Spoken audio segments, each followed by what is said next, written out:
Kalau kamu bayangin Ansor itu jadul, nih kenalin Sahril Anwar, Ketua Pimpinan Anak Cabang Ansor Kramat Watu yang akan merubah perspektif kamu.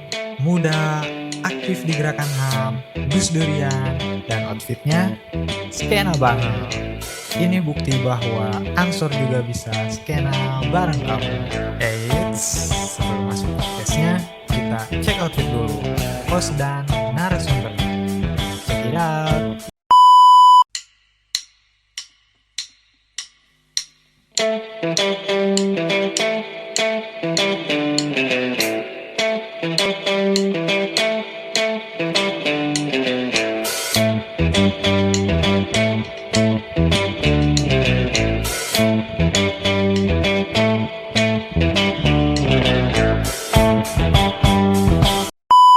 Kembali lagi di Info Ordal. Shh.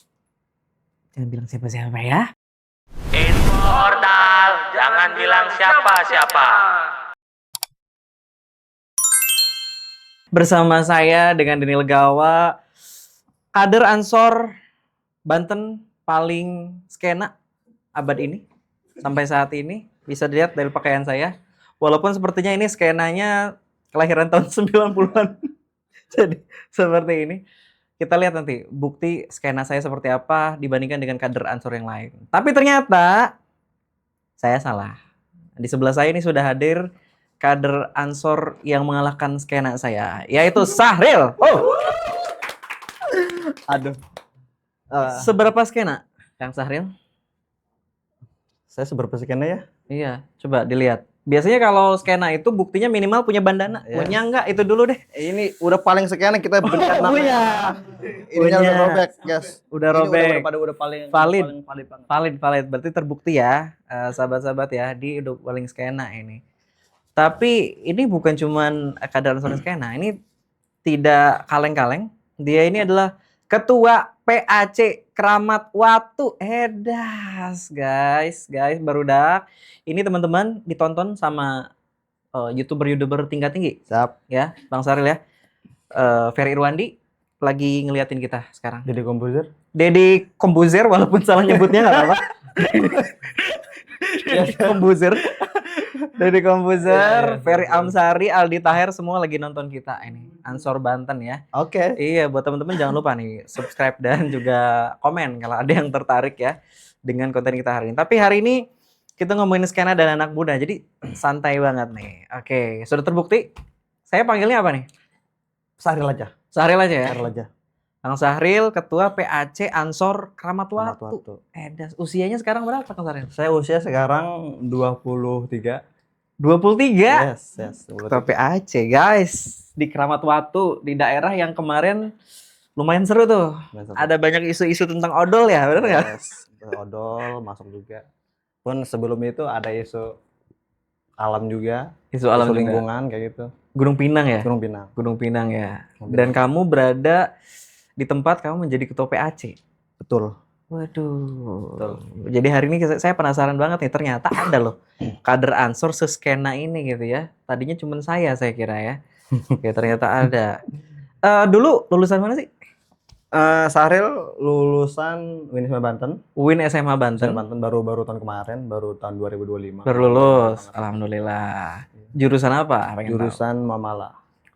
Hukum Ekonomi Syariah. Bukan bisa. Bener nggak? Benar. Wah, berarti dalam banget dong kalau ngomongin hukum ekonomi syariah nih. Aduh.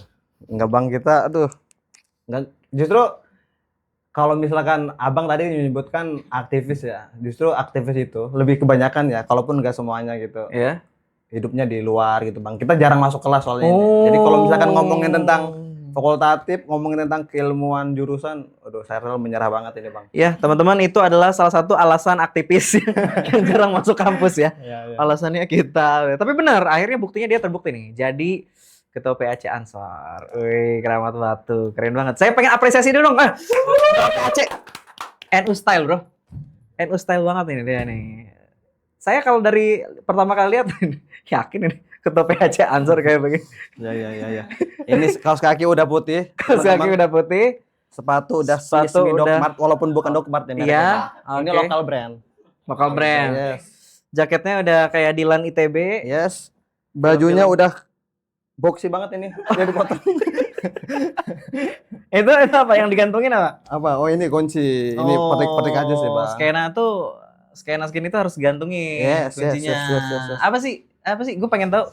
Gue sebagai milenial sebenarnya penasaran kenapa nanti kasih lihat ya di video-video skena di antara gue sama dia nih head to head nih ya. Kenapa sih kunci itu harus digantungin kasih lihat gitu? Kalau di milenial itu sebisa mungkin diumpetin. Apalagi kunci motor gitu. Apalagi kunci motor. Kenapa? Enggak. Asik aja sih ya. Asik Kalau aja ya. misalkan jalan suka bunyi gitu, Bang. Oh, tapi seketua-ketua PAC-nya dia kaos kakinya nggak hijau. Ansor bro. Ansor bro. Ansor gue. Kang minum dulu kalau mau ngopi. Siap. Apa, santai Aman. aja. Siap. Ini kebetulan udah episode 2 ya. Ya. Cuma air minum belum ada yang masuk nih. Jadi kalau ada teman-teman Sambil ngopi yang sambil ngerokok. masuk boleh banget. Boleh. Saya juga ada punya saya. Mana? 1 batang 2 batang gua mana? Ada nggak? Ada gua. Tenang aja kan. Kalau ngerokok apa santai aja. Gua juga ada nih. Ini ada nih. Santai aja. Apa? Iya. Santai aja. Santai aja. Ini kebetulan bisa jadi teh juga. Bisa jadi dibuka. Kang Saril, saya penasaran nih lihat profilnya kan. Siap. Aktif juga di tentang HAM ya, sepemahaman saya. Itu juga anak Gus Durian juga, gayanya juga anak muda banget nih. Skena banget gitu kan. Yes. Pasti saya ya jujur aja nih, saya kaget lihat ya. Iya. Gila ada kader Ansor kayak begini, seskena ini gitu kan. Yes. Terus bisa ceritanya masuk ke Ansor nih gimana? Bisa diceritain nggak? Oke. Dari mana ya mulainya, Sari? Tadi dari mana berangkatnya? Dari rumah. Dari rumah. Oke. Saril pertama kali mengenal Ansor itu dikenalkan oleh salah satu tokoh NU juga, dan beliau aktif di Ansor juga sebetulnya. Oke, siapa tuh? Kita sebut namanya Tumi Is. Oh, Izudin. Yes, Z. Judin, yes. Oke. Dan beliau adalah orang pertama yang kemudian mengenalkan Sahril dengan NU secara garis besar ya. Pun yang kemudian pada seiring berjalannya waktu akhirnya ya Tumi Is mengenalkan mengenalkan Sahril dengan Ansor, dengan PMI, dengan IPNU, Bandung NU lah seperti itu. Tapi ya Sahril yakini bahwa Tumi Is adalah orang-orang yang pertama yang kemudian mengenalkan Sahril dengan NU.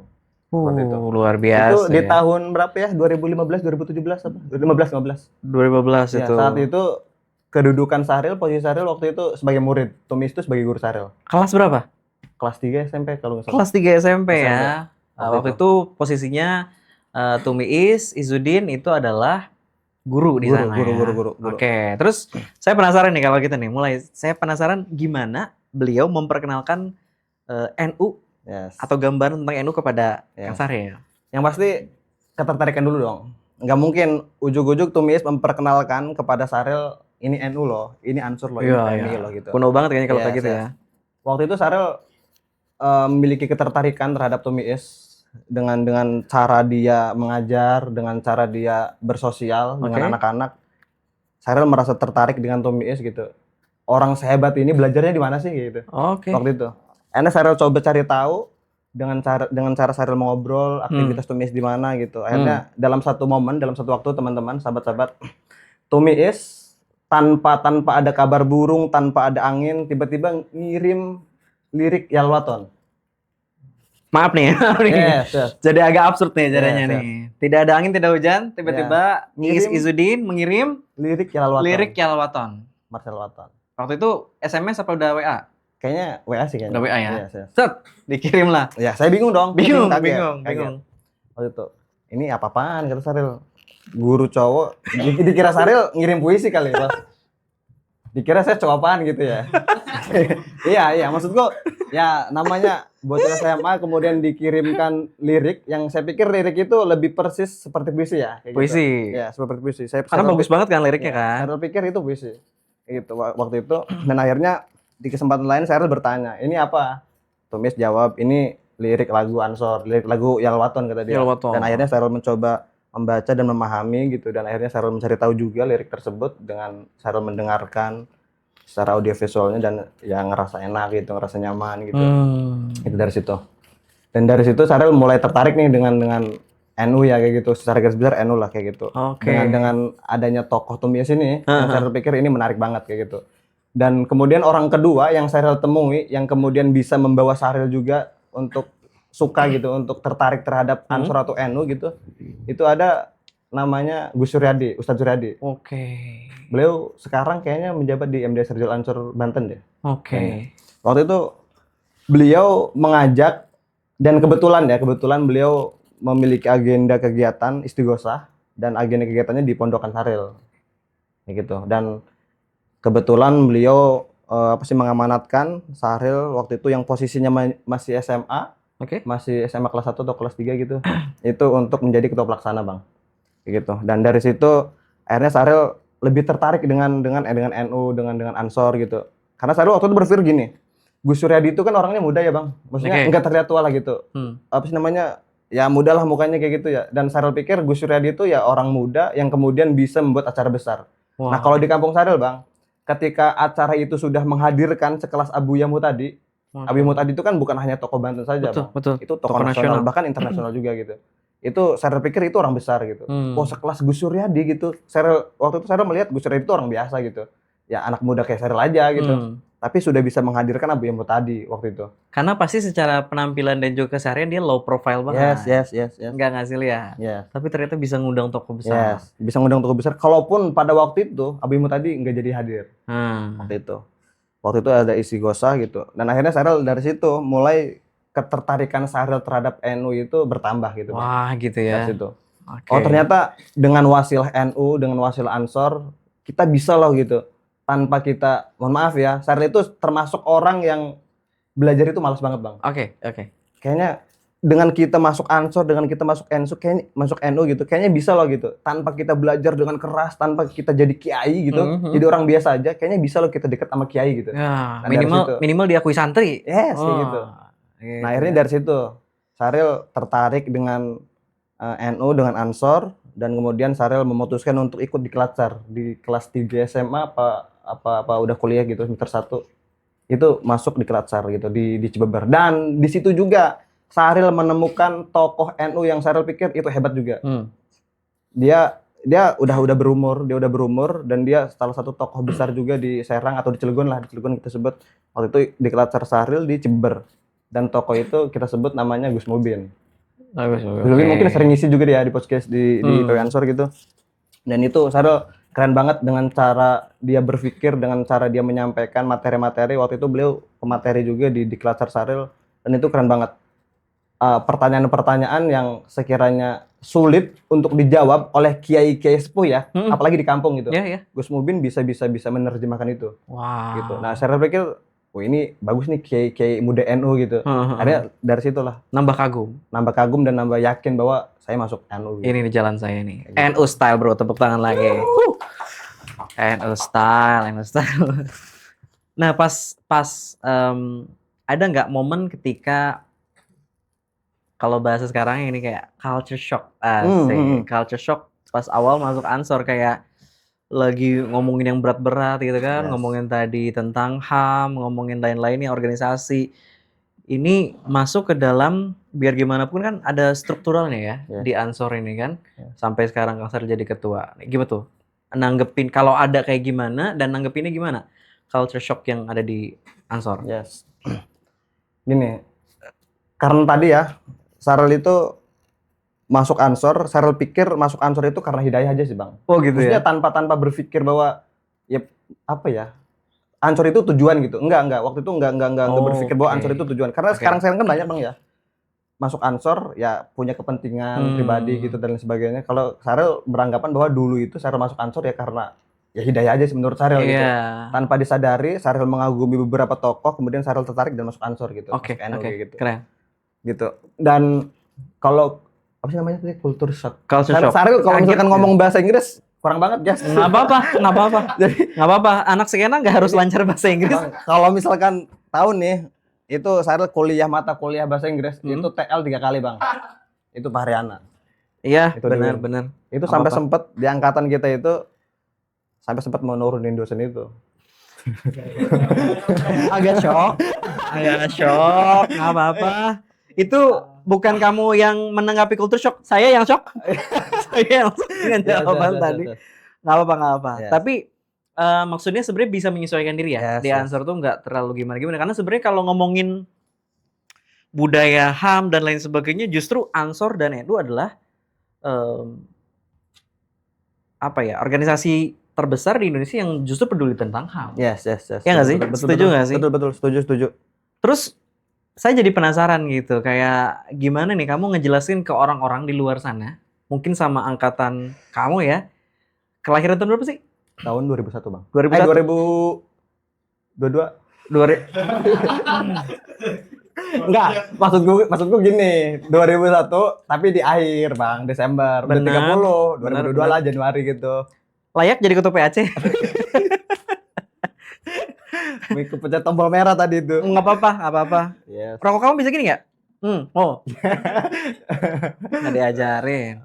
Saya waktu dulu PKD, tuh bisa begini hasilnya. Tidak sebenarnya.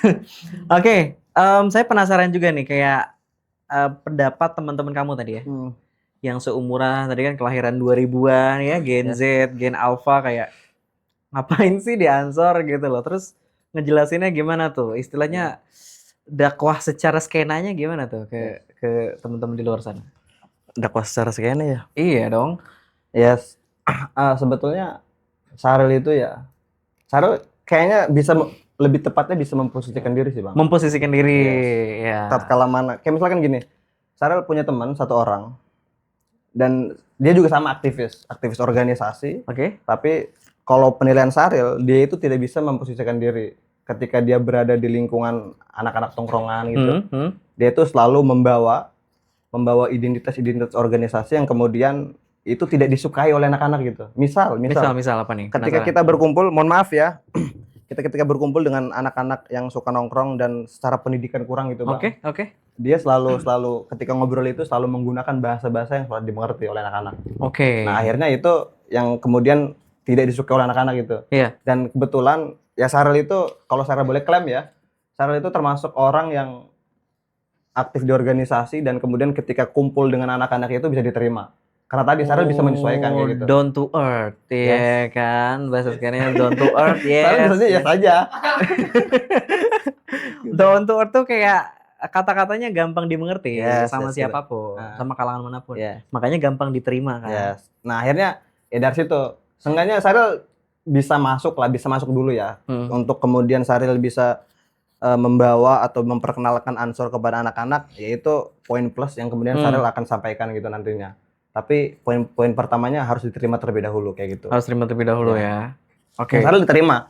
Waktu itu Sahril coba sampaikan, ada juga teman Sahril yang kemudian mempertanyakan, apa sih, ngapain sih lu ikut organisasi, ditambah kalau anak-anak kan taunya orang-orang Ansor ya orang-orang yang udah lanjut usia lah, Bang, kayak gitu bisa dikatakan. Oh iya, gue pengen tahu tuh, kayak stigma orang-orang ya tentang Ansor tuh apa sih sebenarnya yang ditangkap sama orang-orang? Banser yang kemudian hanya jaga kiai aja gitu. Oke. Hanya jadi sapam kiai gitu. Iya, kadang jaga gereja juga sih sebenarnya. Juga gitu. Iya. Gitu. Yang diketahui orang di luar sana ya, yang tanpa pengalaman organisasi itu hanya seperti itu. Oke. Kayak Terus gitu. kolot gitu ya. Ya, kolot gitu. Kuno gitu ya. Ya, Padahal kan kita klasik. Tahu nggak klasik? Kuno dan asik aja. Bab ya kan, klasik. Dari situ Sahril coba memperkenalkan Ansor, Bang.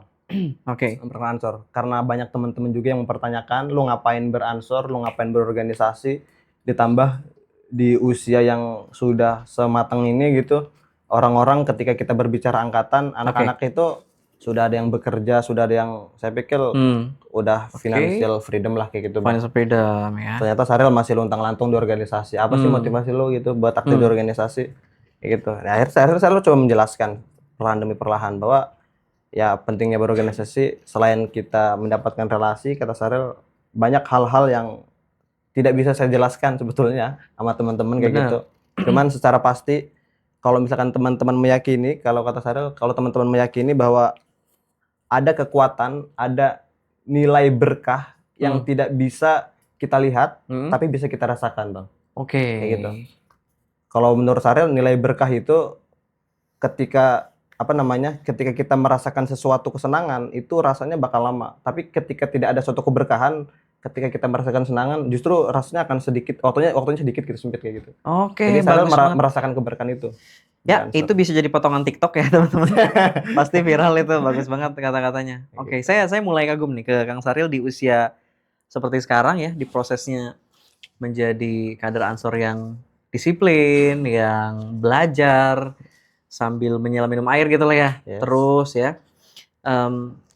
tapi punya pemikiran yang cukup dalam gitu ya. Nah, saya sekarang penasaran kayak gaya ini kan biar gimana pun kamu ketua dong. yes. Ketua pimpinan anak cabang Sabang. di Keramat Watu. Keramat Watu. Gaya kepemimpinan seperti apa yang Kang Sahril terapkan supaya skena tadi down to earth tapi gimana ya, biar gimana pun pasti banyak senior kan anggotanya. Yes. Gimana tuh? Gimana? Tantangannya gimana?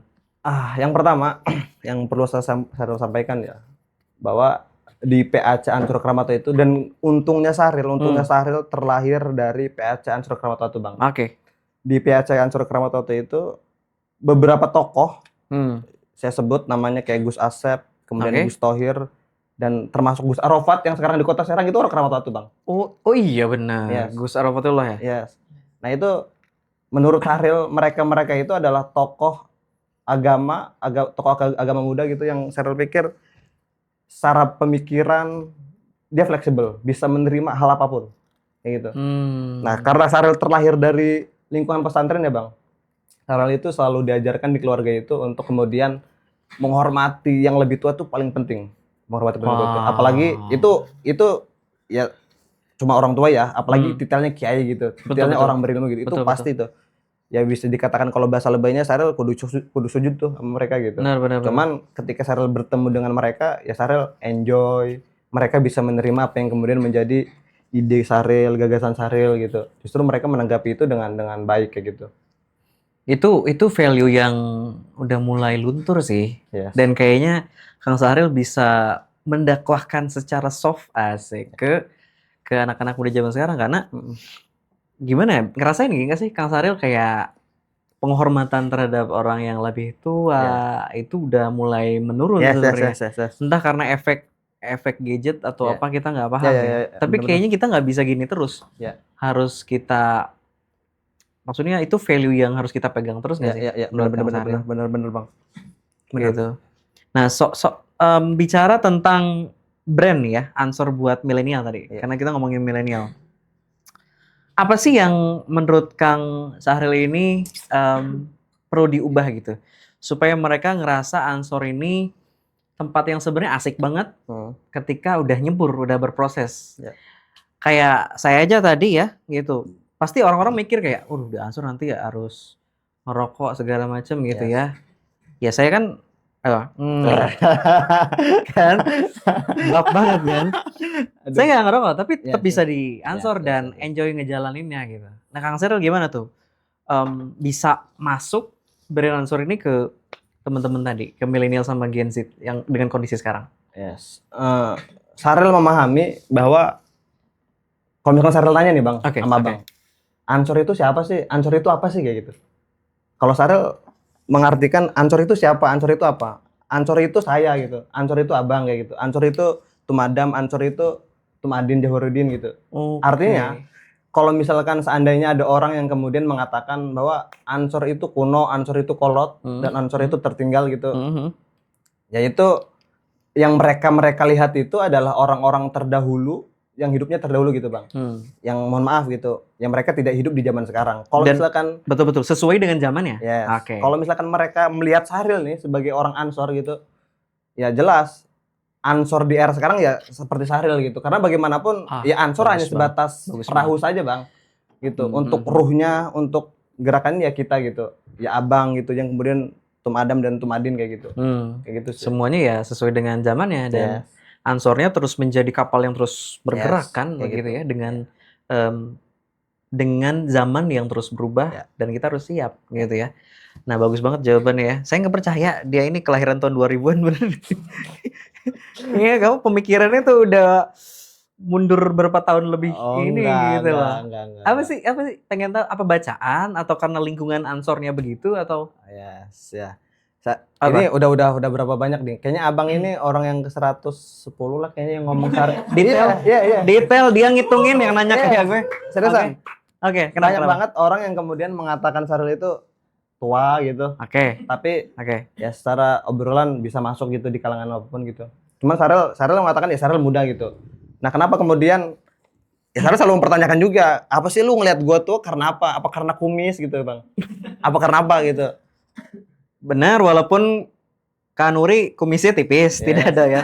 Belum tentu. Oke. Ya. Karena pemikirannya. Yes, gitu. Akhirnya ya Sahril mencoba mencari tahu gitu dan ternyata Sahril sadari bahwa ya aktivitas Sahril, pergaulan Sahril gitu selain diiringi dengan anak-anak muda, Sahril juga ya bergaul dengan orang-orang tua gitu, Bang. Gitu. Dan kemudian Sahril mencoba memperkenalkan nih cara anak muda nongkrong tuh seperti ini, cara anak muda nongkrong tuh seperti itu gitu, ke orang-orang tua itu. Oke. Nah, gue jadi penasaran juga nih, ke depan lu ada kayak kegiatan ini nggak? Ada kegiatan Ansor tapi tetap ada skenanya, tetap ada anak mudanya, Itu ada banget, ada musiknya. Apa Bang? Ada banget. Boleh kasih tau nggak bocorannya?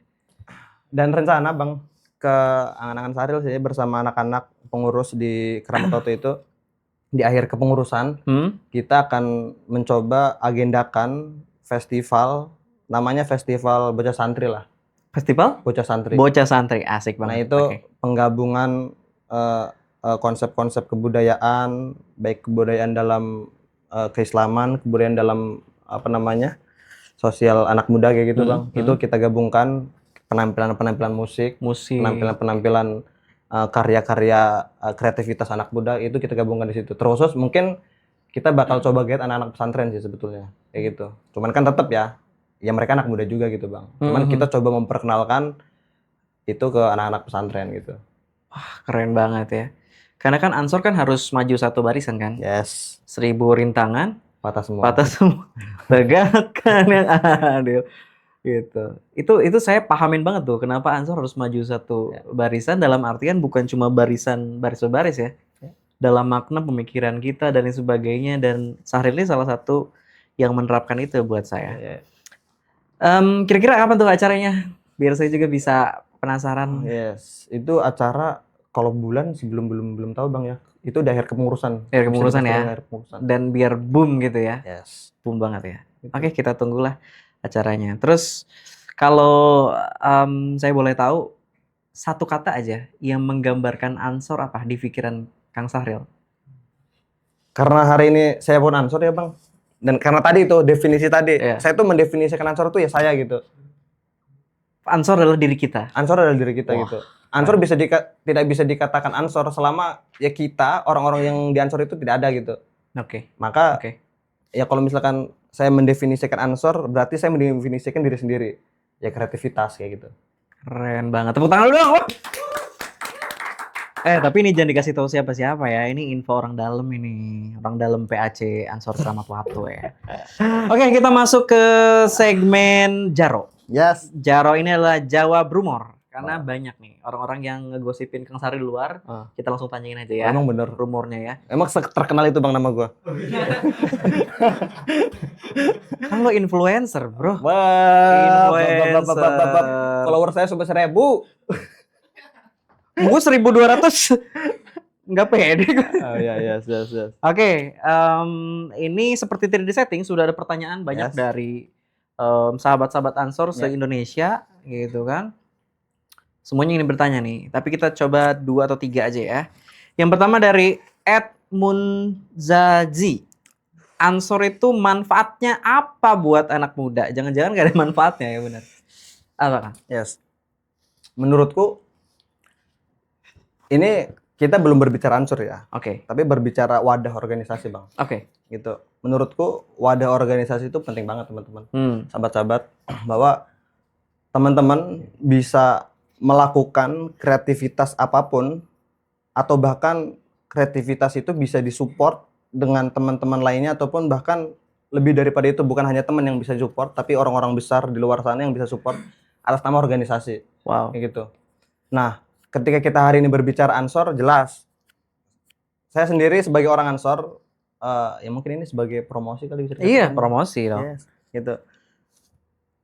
Bahwa pentingnya saya ikut Ansor dan teman-teman ikut Ansor itu tadi Saril itu memahami ketika memilih Ansor sebagai jalan-jalan ninja Saril bahwa Ansor itu adalah organisasi yang memiliki dan meyakini bahwa kepemahaman kebangsaan dan keindonesiaan dan keislaman itu adalah suatu hal yang mutlak, tidak bisa digantikan gitu. Oke. Artinya ada sebagian kelompok yang kemudian hanya mengimani faham keagamannya saja tanpa mengimani faham kebangsaan dan keindonesiaan gitu, Bang. Nah, saya melihat di Ansor itu lengkap banget kebangsaan dan kebangsaan dan keislaman itu ada kayak gitu.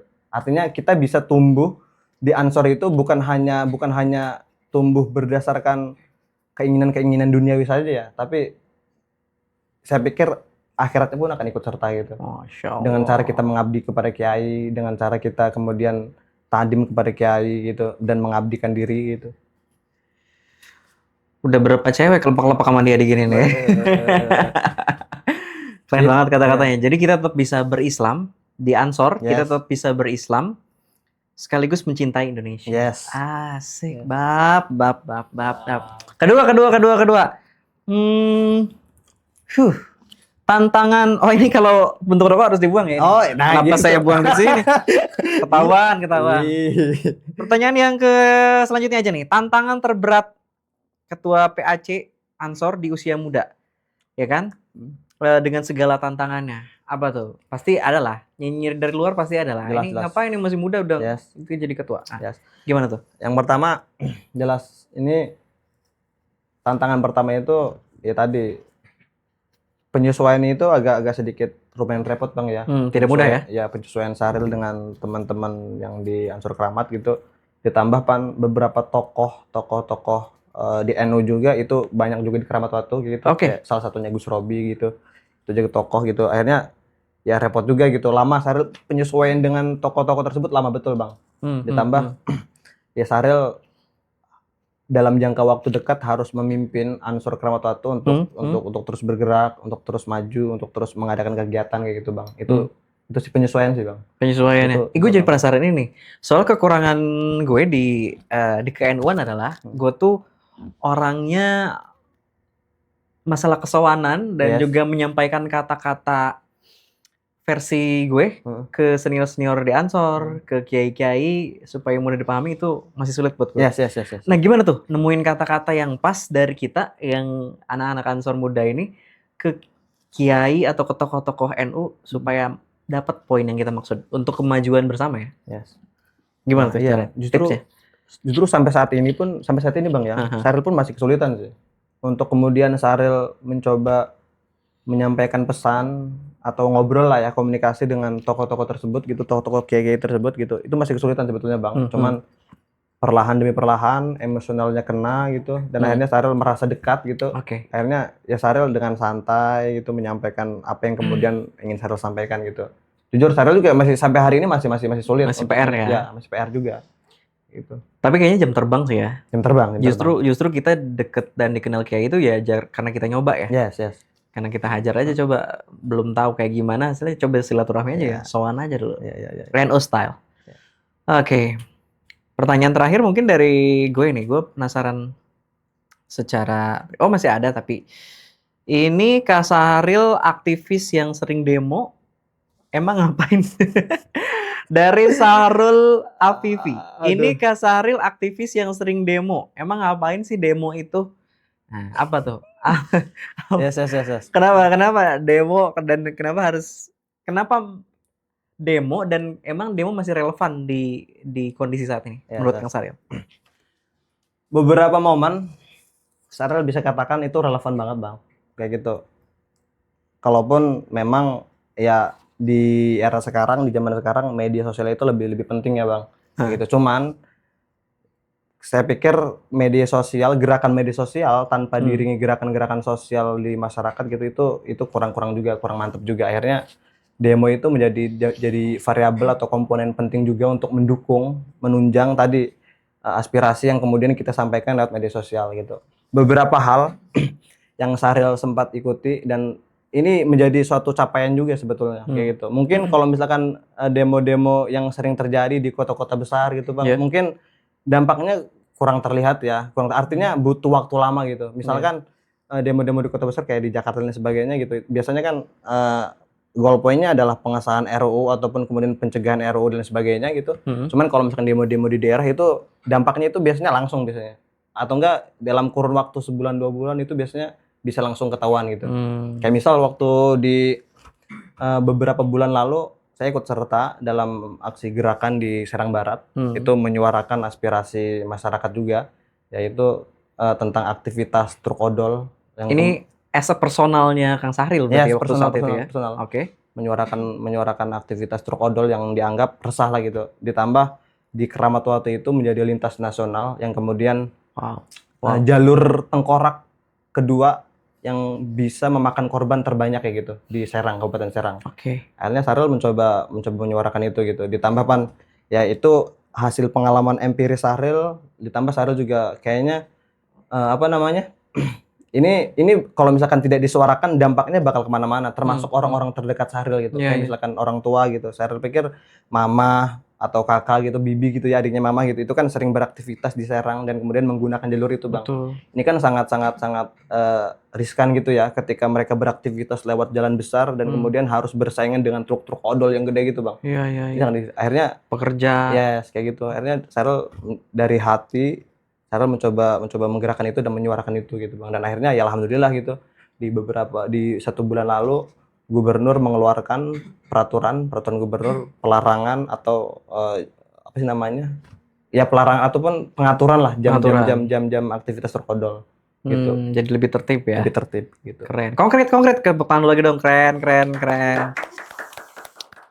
Skena yang berdampak bro. Asik. Pakai cara NU style tapi dia. Bapak.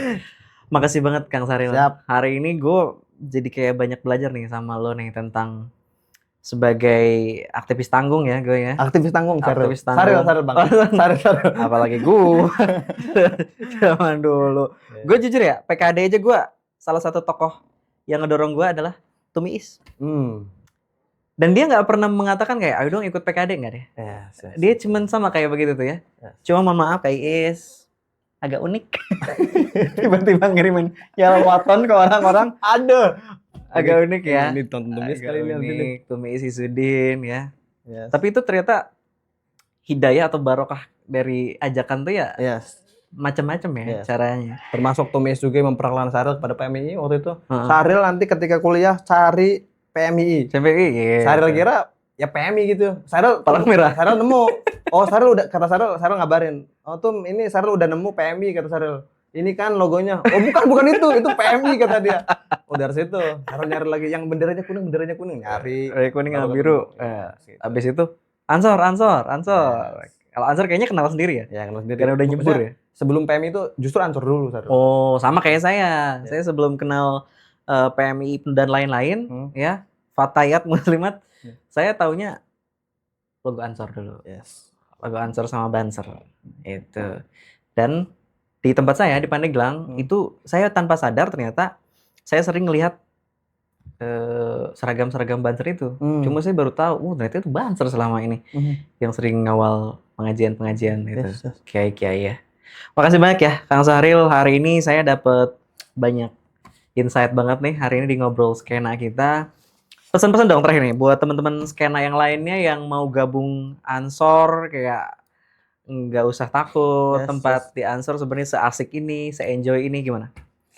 Menurutku ya pesan-pesan sih ya. Menurutku yang teman-teman lihat itu kalau misalkan ada teman-teman di luar sana yang melihat Ansor itu adalah kolot, Ansor itu tua, Ansor itu tradisional ketinggalan lah gitu. Itu menurutku salah Bang. Gitu. Karena menurutku itu terdahulu. Karena menurutku Ansor hari ini adalah Ansor yang kemudian diisi oleh orang-orang yang kemudian secara pengetahuan, secara gaya, lifestyle, sosial itu sudah maju kayak gitu. Asik banget kayak gitu. Semua orang bisa masuk ya. Semua orang bisa masuk. Karena tadi saya mendefinisikan Ansor itu Ansor itu adalah saya, Ansor itu adalah Abang, Ansor itu Oke. adalah orang-orang yang hari ini menjadi kader Ansor itu adalah Ansor gitu. Wah. Ansor itu bukan hanya sebatas kapalnya aja, tapi saya Ansor gitu. Iya, Ansor adalah diri kita. Diri kita. Keren. Kalau misalnya teman-teman ya Itu yang gue dapet hari ini. Ansor adalah diri kita. diri kita. Pokoknya nanti gue nggak mau tahu nih, tapi gue tetap ingin tarung bahwa gue adalah kader Ansor paling skena. Bah, Setelah ini gue bakal pakai celana gombrong, yes. ya. Lu hari ini nggak pakai celana gombrong? Nggak pakai celana gombrong. Soalnya kita nggak tahu ini kalau misalkan ada skena-skena di sini. Kalau misalkan ada, sumpah ini cincin ada juga, ada 5 ini. 5 hari. Harusnya dipasang. Harusnya dipasang Di sini. ini. Bagi gue lah satu, ada nggak yang muat? Ada kalung juga ada. Lu skena bener ini mah guys. Skena bener ini. Oh, cincin. Asik. Tadinya ada banyak, Bang. Cuman dimintain anak-anak ini. Tuh, teman-teman. Udah, sampai ketemu lagi di info ordal teman-teman selanjutnya. Jangan bilang siapa-siapa ya. Info Ordal, jangan bilang siapa-siapa.